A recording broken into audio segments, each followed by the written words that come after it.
Hi, I'm Coach John, and today I'm going to talk about cognitive flexibility, which is the ability to adapt your thinking as the environment around you changes. Peg Dawson and Richard Guar, in their brilliant Smart But Scattered series, write about the idea of an executive function profile. This means that for everybody, they have some executive functions that they're really strong at and others that they might be weak at. And sometimes these executive function strengths run counter to each other. So sometimes you find people who are strong at planning and prioritization and organization, but they are equally weak at flexible thinking. This reminds me of the story of a startup that I know. The startup was founded by a brilliant creative entrepreneur, but a year in, the business was getting very, very messy and not well organized. And so the entrepreneur hired somebody who was an operations finance person. And this was the new CFO. And the CFO came in and brought order to chaos, did an outstanding job of getting things organized and turning the business into a profitable business. So at that point, the CFO was really kind of the hero for the business. But what happened is after that, the business grew very rapidly.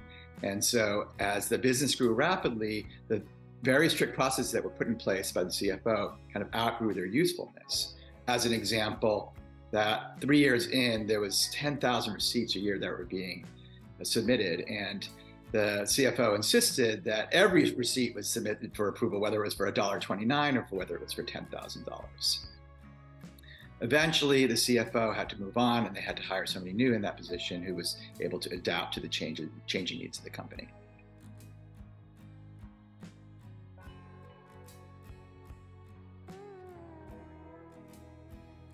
The technique that I'm going to give you to improve your cognitive flexibility is called design thinking.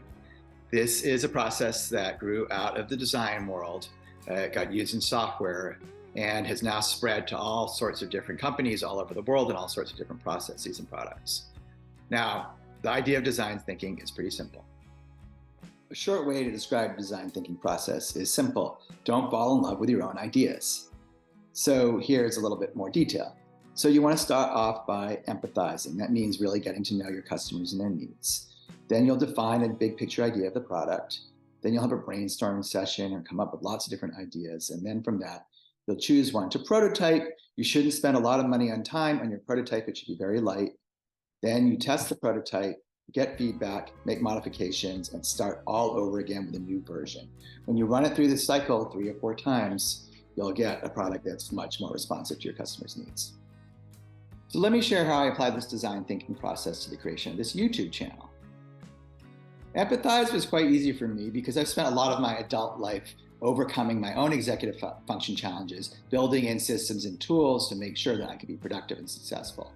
I also ran an ADHD center for 3 years and talked to hundreds and hundreds of clients about what their issues were. But nonetheless, before I started this project, I spent quite a bit of time on Facebook groups, really listening to a wide group of people and what their issues were and what it would make sense for me to focus on.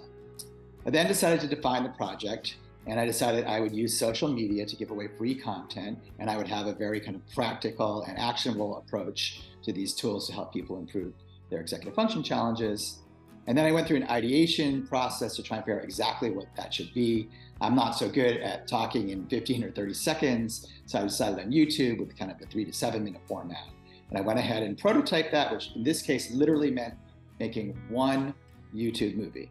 And the idea in prototyping is you do something that does not take a lot of time, does not take a lot of money, because you want to get feedback as soon as you can. So testing for me meant sending it out to kind of a trusted group of friends and advisors. And man, did they give me feedback. You're wooden on camera, you don't pronounce your words very well, you need more visuals. And so it was back to the drawing board for me.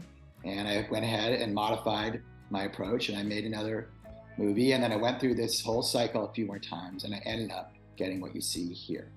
You can apply design thinking to any product or process.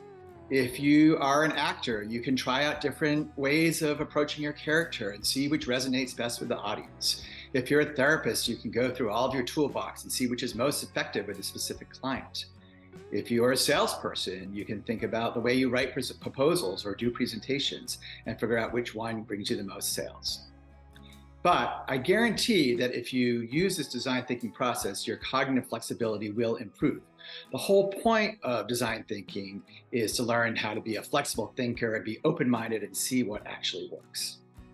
To summarize, being a flexible thinker is really the skill for the oncoming generations. The world is changing very quickly, and if you can learn to think ahead and be a flexible thinker, you will thrive. I'm Coach John. I give practical and actionable help to people with ADHD and executive function challenges. Have a great and flexible day.